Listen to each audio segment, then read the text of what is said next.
नमस्कार, मैं एन झा एक बार फिर आपके सामने प्रस्तुत हूँ एक नए राजनीतिक सब्जेक्ट के साथ, विश्लेषण के साथ।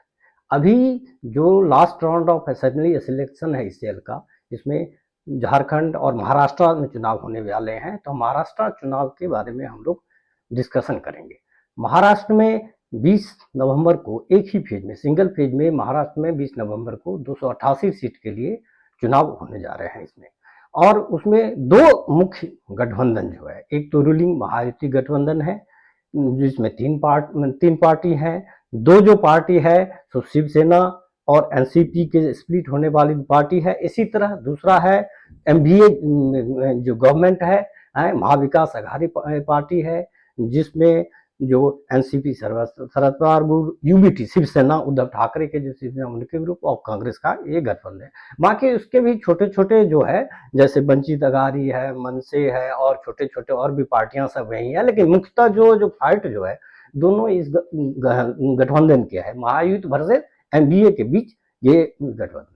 हाल ही में जो अभी चुनाव हुआ था उसमें लोकसभा चुनाव में जो है एक तरह से एनडीए जो को एक अप्रत्याशित जो सफलता हुई थी, और 48 सीट जो है, 48 सीट एमपी की जो सीट थी, इसमें 30 सीट वो मैनेज कर चुके थे, किए थे। तो उनका थोड़ा मोरली एमबीए सोचते हैं जो हम मोरली बुस्ट है, और पेपर में भी ऐसा लगता है कि जो मोर कंफ्यूज, लेकिन बात ऐसी स्थित है नहीं, क्योंकि स्प्लिट होने के बाद जो एकनाथ शिंदे शिवसेना में पहले जो जो स्प्लिट हुआ, जिसमें एकनाथ शिंदे जो ग्रुप घटक जो बीजेपी के साथ हो गए, उसके एक साल के बाद जो नेशनलिस्ट कांग्रेस पार्टी में जो हुआ, जो अजीत पवार ग्रुप है उसमें हो गए। तो कुछ इनको जो गवर्नमेंट में रहने पर जो बहुत सारे इनके जो स्कीम प्रोजेक्ट और इलेक्शन से पहले उन्होंने जो थी, जैसे लड़की बहन योजना वगैरह, इस सब इनको मौका मिला, तो इस तरह इन्होंने इस स्थिति को संभाली। और सीट शेयरिंग में ही महायुद्ध का जो है स्टेप में ज्यादा कंफ्यूजन नहीं रहा। जब 288 सीट में जो 152 पर जो है जो बीजेपी लड़ रही है, उसके बाद में शिंदे का है 78, और उसके बाद अजित पवार ग्रुप का 52 पर है। और इसी तरह एमबीए में जहां इनका 85 का फॉर्मूला था तीनों में, तो इसमें कांग्रेस जो को सबसे ज्यादा सीट से लड़ रही है, क्योंकि लोकसभा सीट में भी इनके गठबंधन में कांग्रेस अप्रत्याशित सबसे ज्यादा अपील कर रही है। तो कांग्रेस सबसे ज्यादा सीट पर लड़ी, 104 सीट पर रही है। इसके बाद यूबीटी जो है उद्धव ठाकरे लेड जो स्प्लिट पार्टी हुई थी, उसमें वो 87 सीट पर, और उसके बाद जो Sharad Pawar lead NCP party है। लेकिन बात तो ये तो एक एनालिसिस की बात हुई, लेकिन सबसे ज्यादा इन दोनों एमबीए ग्रुप में सब चैलेंज है। एक तो इम्पोर्टेंट है जो दो ये जो क्षेत्रीय पार्टी रही है, जिनका अपने अपने क्षेत्र में प्रभाव रहा, नेशनलिस्ट कांग्रेस पार्टी जो शरद पवार फाउंडेड जो है, प्रेसिडेंट शरद पवार उनके फाउंडर हैं, और दूसरे बाल साहब ठाकरे के जो शिवसेना है। दोनों में स्प्लिट होने के बाद अब ये दो चार हो गई, दोनों में से एक एक पार्टी इस दोनों में है। तो एक तो लड़ाई ये एनसीपी और शिवसेना के बीच जो वो कहते हैं ना असली नकली की क्या लड़ाई है विधानसभा।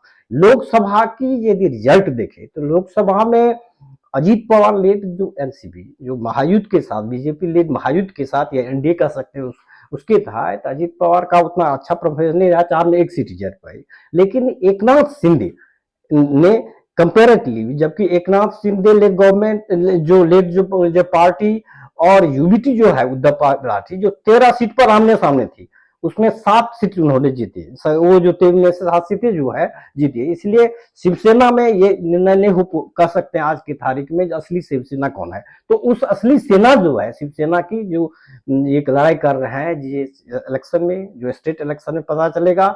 इसी तरह एनसीपी में भी जो ये जो पता चले, क्योंकि लोकसभा में 10 सीट पर जो NCP SP Sharad Pawar lead जो गवर्नमेंट जो पार्टी थी, तो शरद उसमें उन्होंने 8 सीटें उन्होंने जीतकर अपना वर्चस्व दिखाया था। लेकिन लोकसभा के इलेक्शन के बेसिस पर यदि हम देखेंगे तो ये तो लगता है जैसे एक तरह से जो बड़ा इजी होगा, लेकिन लोकसभा का जो अपना अलग होता है, राज्यसभा का अलग ये होता है। इसमें जैसे हरियाणा में जिस तरह से भारतीय जनता पार्टी की सफलता मिलती है, जिसमें ऑलमोस्ट ऑल मीडिया सब ये कह गए थे कि किसी भी हालत में बीजेपी सरकार नहीं आई, तो बीजेपी सरकार ही नहीं बनाई थर सकी, बल्कि ज्यादा और भी ज्यादा नंबर ऑफ सीट लेकर आई।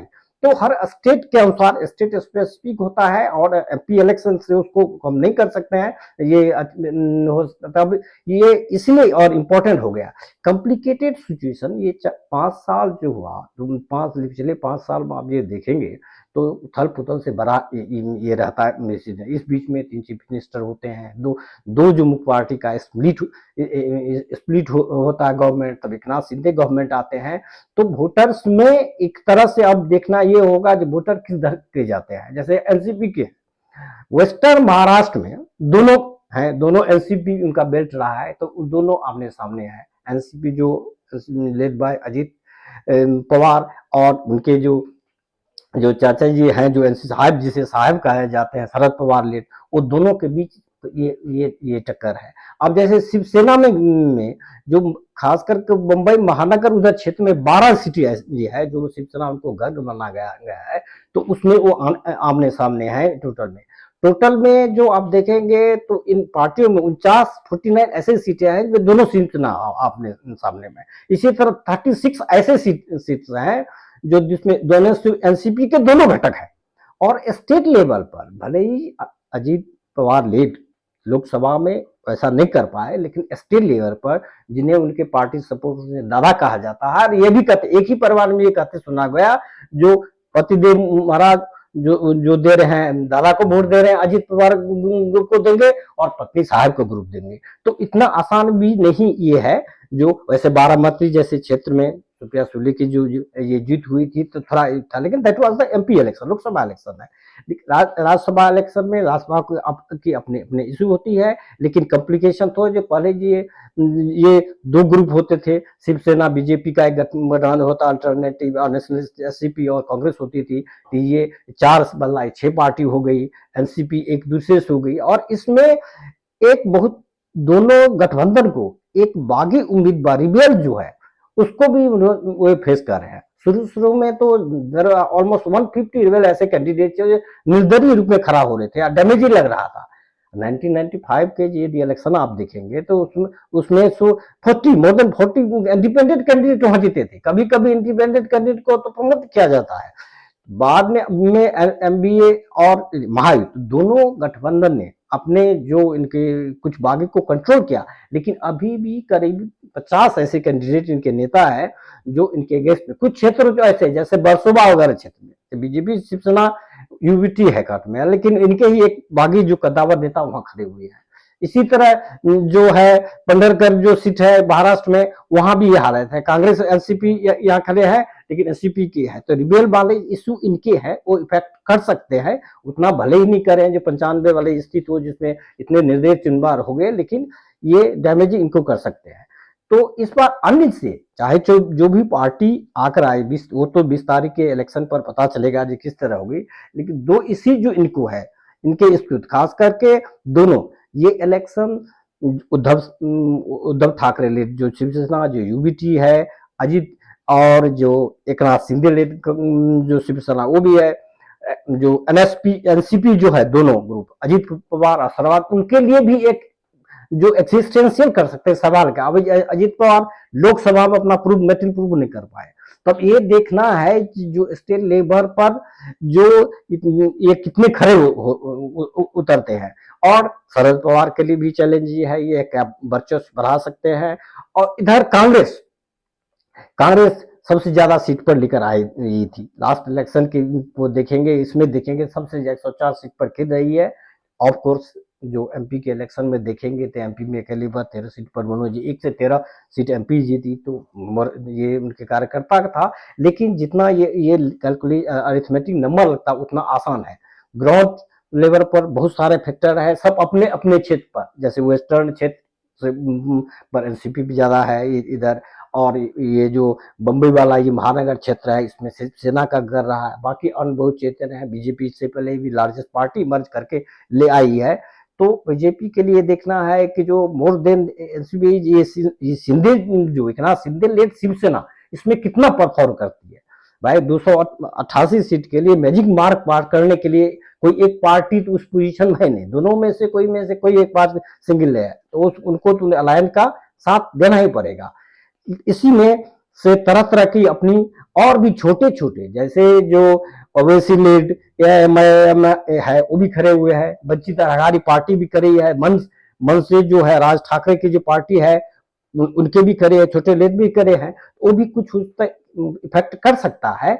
लेकिन सबसे ज्यादा यहाँ ये इंटरेस्टिंग होगी वोटर्स के लिए बहुत है, जो खास करके ये दोनों के लिए, बीजेपी के लिए इसलिए है कि बीजेपी का परफॉर्मेंस एमपी इलेक्शन में बहुत ही खराब रहा।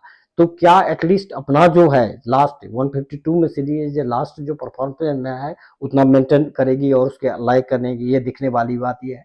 जो रिसर्जेंट कांग्रेस है, जो वास्तव में उनके स्टेट लीडरशिप उसके तब रिसर्जेंट कर चुके हैं, जो वो सत्ता में काबिज होंगे, ये तो 23 तारीख को जो इलेक्शन होगी, जब काउंटिंग हो उस समय पता चलेगा जो महाराष्ट्र जो है एमबीए की ओर जा रहा है या युद्ध को जा रहा है, ये देखने की ये बात होगी। इस बीच सब अपनी अपनी पार्टी जो अपनी पूरे जोर शोर से इस चूंकि बहुत being the second most populous country and most one of the most wealthiest state, Maharashtra पर तक कब्जा सब करना चाहता है। और पिछले जो 5 साल में जो उथल पुथल हुई, जो चेंजेज हुई, उस पर्सपेक्टिव में ये महाराष्ट्र का इलेक्शन के बारे में ज्यादा ये कोई इस तरह से फोरकास्ट करना जो कोई पार्टी ही आकर आ जाएगी, हाँ ये बात है जो महायुद्ध में एक मोदी फैक्टर तो है। मोदी फैक्टर एक बहुत इंपॉर्टेंट रहा है, हरियाणा में भी रहा है, वो इतना कारगर होते हैं, ये होते हैं देखने के बाद ये पता चलेगा। ये 23 नवंबर को जो काउंटिंग हुई तो पता चलेगा जो महायुद्ध रिटेन करती है या एमबीए लोकसभा के परफॉर्मेंस को रिपीट करके वो सत्ता में आती है। धन्यवाद।